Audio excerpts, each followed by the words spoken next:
আসসালামু আলাইকুম এভরিওয়ান। তো আজকে আপনাদের স্বাগতম জানাচ্ছি রোজাস ডেইলি লাইফে। তো আপনাদের আজকে দেখাবো ঢাকায় স্টাইল অথেন্টিক তেহারি আমার আম্মুর হাতের। চলেন শুরু করা যাক।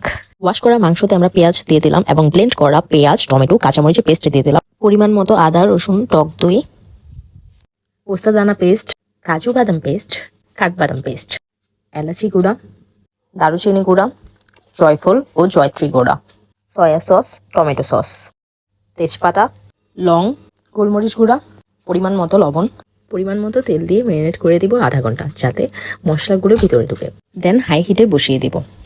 মাংসটা ফুটে আসলে আমরা লো ফ্লেমে দিয়ে কষিয়ে নিব তেল না ওঠা পর্যন্ত। দেখতে দেখতে মাংস অনেকটাই সিদ্ধ হয়ে গিয়েছে। মাংস তেল ওঠার পর আমরা আলু দিয়ে দিয়েছি। আলুর সাথে মাংসটাকে ভালো মতো কষিয়ে নেব। আলু সিদ্ধ হয়ে গিয়েছে, মাংস রান্না শেষ। তো এখন পোলাওর পালা। রাইস ব্র্যান অয়েল গরম করে নিলাম, এতে দিলাম পেঁয়াজ কুচি, তেজপাতা, এলাচি, দারুচিনি দিয়ে বাদামি করে ভেজে নেব।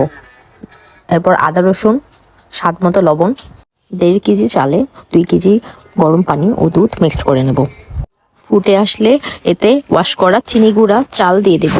অলমোস্ট পানি শুকিয়ে চালও 30% পর্যন্ত সিদ্ধ হয়ে গিয়েছে। এখন এতে আগে থেকে সিদ্ধ করে রাখা মটরশুঁটি ও গাজর কুচি দিয়ে দেব।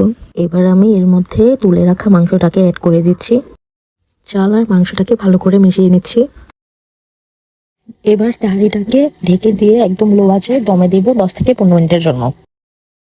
15 মিনিট পর নাড়াচাড়া দিয়ে এতে আমরা দিয়ে দিলাম কেওড়া জল। ভালো মতো নাড়া দিয়ে দিব যাতে নিচে না লেগে যায়। মাঝে মাঝে ভালো মতো নাড়া না দিলে নিচে বোড়া লেগে যায়। ঢাকনা দিয়ে ঢেকে দিব, কিছুক্ষণ পর পর চেক করব।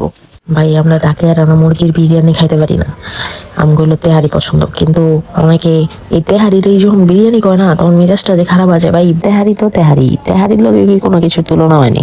বিরিয়ানি কি বিট করতে পারবো তেহারির? আমগো তেহারির মাংসটা মুখে দিলেই তো দুনিয়াদারি কিছু মন থাকে না। আম্মু যা মজা হয়েছে, তেহারিটা মারাত্মক সেই। লন আমার বই নেওয়া রিভিউ দেওয়া দিছে, এবার আপনারা ট্রাই করেন। আজকে এই পর্যন্তই, জায়গা দেখা হবে নেক্সট কোনো ব্লগে।